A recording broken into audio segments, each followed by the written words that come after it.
মুরগির মাংস বিভিন্নভাবেই রান্না করে খেয়েছেন, কিন্তু এই মুরগির মাংসটা দেখুন, এর কালার, এর টেক্সচারই কিন্তু বলে দিচ্ছে যে এটা কতটা স্বাদের হয়েছে। আর এভাবে মুরগির মাংস রান্না করতে হলে এই ছোট্ট রেসিপিটা শুরু থেকে শেষ পর্যন্ত দেখতে হবে। তার কারণ রান্নার প্রতিটা পর্যায়ে অনেক টিপস আছে। আশা করব রেসিপিটা আপনাদের অনেক ভালো লাগবে। শুরুতেই মাংসটাতে যে গরম মশলাটা লাগবে সেই মশলাটাকে আমরা রেডি করে নিচ্ছি। একটু দেখাই এই গরম মশলায় কি কি আছে। তার আগে একটু বলি, আপনারা সব সময় বলেন যে আমি কিভাবে মশলাগুলো গুঁড়ো করি। দেখুন, একদম ছোটখাটো একটা গ্রাইন্ডার, কিন্তু খুবই কার্যকরী। এই গ্রাইন্ডারে যেমন মশলা গুঁড়ো করতে পারবেন, একইভাবে চালের গুঁড়া কিংবা ডালের গুঁড়া সবকিছুই করতে পারবেন। আর এই গ্রাইন্ডারটা আমি জিওটেক্স বিডি থেকে কিনেছি। স্ক্রিনে হোয়াটসঅ্যাপ নাম্বারটা দেয়া থাকছে, এছাড়াও ডেসক্রিপশন বক্সে আমি দিয়ে দিব।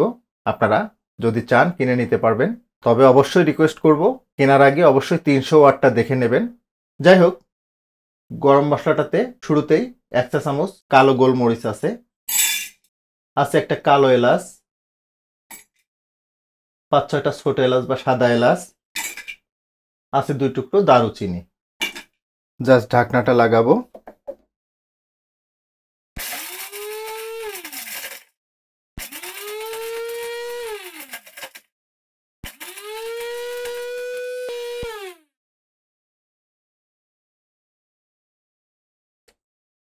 দেখুন, সুন্দরভাবে গুঁড়ো হয়ে গেছে।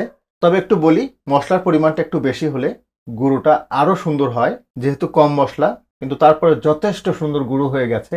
তো মশলাটা আমাদের রেডি হয়ে গেল। একটা বাটি নিয়েছি, দেখুন 1 টেবিল চামচ হলুদের গুঁড়ো দিচ্ছি 1.5 টেবিল চামচ মতো শুকনা মরিচের গুঁড়া,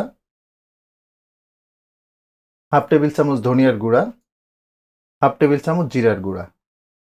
যে গরম মশলাটা গুঁড়ো করে নিলাম সেখান থেকে 1 টেবিল চামচ মতো গরম মশলার গুঁড়া দিচ্ছি। মশলাটাতে একটু পানি দিয়ে দিব।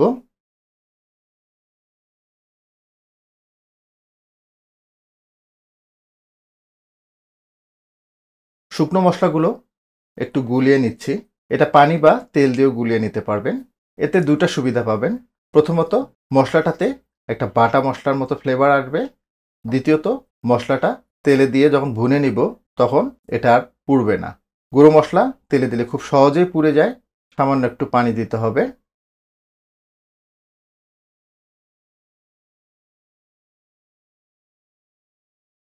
দেখুন, গুঁড়ো মশলাগুলো কিন্তু রেডি। এখন আমরা চলে যাচ্ছি মূল রেসিপিতে। চুলে একটা পাতিল গরম করে নিয়েছি। 5-6 টেবিল চামচ মতো রান্নার তেল দিয়ে দিচ্ছি। তেলটা গরম হয়ে গেছে। 1/2 চা চামচ মতো আস্ত জিরা দিচ্ছি। জিরাটাকে হালকা একটু ফ্রাই করে নিলাম। দিচ্ছি 1 কাপ পেঁয়াজ কুচানো।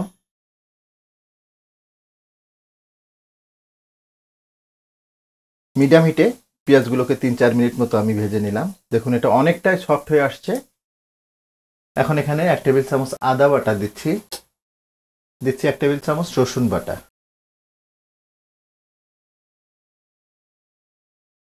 আদা রসুনের কাঁচা গন্ধটা চলে যাওয়া পর্যন্ত এগুলোকে একটু ভেজে নিলাম। এখন এখানে একটা তেজপাতা দিয়ে দিচ্ছি।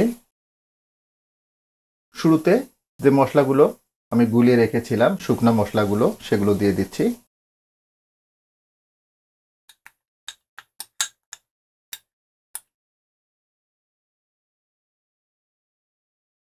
মশলাগুলোকে খুব ভালোভাবে কষিয়ে নিতে হবে।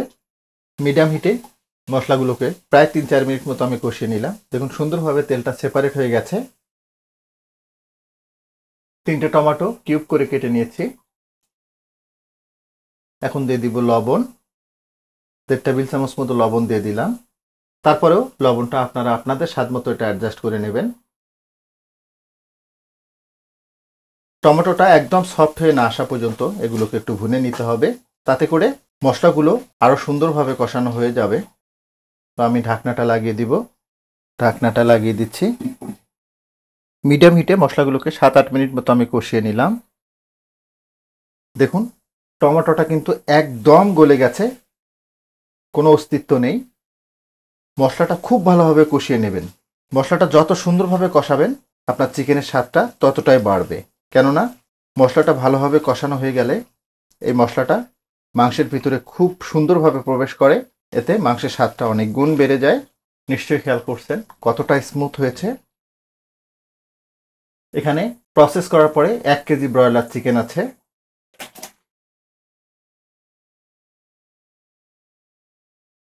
মশলাটার সাথে চিকেনটাকে খুব ভালোভাবে মাখিয়ে নিলাম।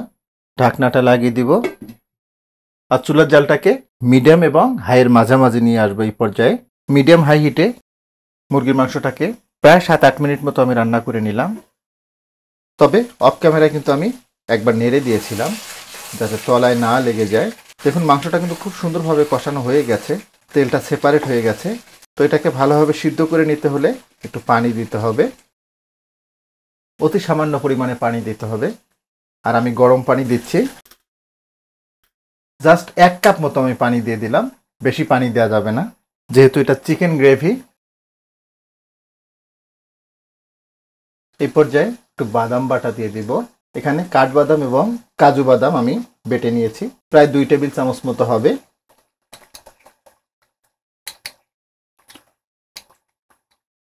হাতের কাছে যদি কাজু বাদাম বা কাঠবাদাম না থাকে সেই ক্ষেত্রে নর্মাল যে চীনা বাদাম আছে সেটাও দিতে পারবেন। গ্রেভিটা সুন্দর হতে হলে অবশ্যই আপনাকে বাদাম বাটাটা দিতে হবে। বাদাম বাটাটা দিলে গ্রেভিটা যেমন সুন্দর হয়, পাশাপাশি মাংসের স্বাদটাও কিন্তু অনেক গুণ বেড়ে যায়। এই জন্য রিকোয়েস্ট করব যে এই রেসিপিটা করলে অবশ্যই বাদাম বাটাটা দেবেন। আর যেটা বলতেছিলাম, যদি হাতের কাছে কাজু বাদাম বা কাঠবাদাম না থাকে চীনা বাদামটাই দেবেন। ঢাকনাটা লাগিয়ে দিব। এই জায়গাটাতে অবশ্যই চুলার জালটাকে মিডিয়াম এবং লোয়ের মাঝামাঝি রাখবেন। মিডিয়াম লো হিটে মুরগির মাংসটাকে 20 থেকে 25 মিনিট আমরা রান্না করে নিব। স্লো হিটে রান্না করলে মাংসটাতে মশলাগুলো খুব ভালোভাবে প্রবেশ করবে, এতে মাংসের স্বাদটা আরও বেড়ে যাবে। মিডিয়াম লো হিটে মুরগির মাংসটাকে প্রায় 20 মিনিট মতো আমি রান্না করে নিলাম। তবে অফ ক্যামেরায় আমি 2-1 বার নেড়ে দিয়েছিলাম যেহেতু বাদাম বাটা দিয়েছি। দেখুন এটা কিন্তু এখনো তেল ছেড়ে দেয়নি, একদম তেল ছেড়ে না দেওয়া পর্যন্ত আমাদের এটাকে রান্না করে নিতে হবে। আচ্ছা, ফাইনালি আমরা আরেকটা টেস্ট মেকার দিব, আর সেটা হচ্ছে পেঁয়াজের বেরেস্তা। পেঁয়াজের বেরেস্তাটাতে 2টা সুবিধা পাবেন। প্রথমত গ্রেভিটা খুব সুন্দর আসবে, দ্বিতীয়ত মাংসের স্বাদ এবং ঘ্রাণটাও অনেক গুণ বৃদ্ধি পাবে।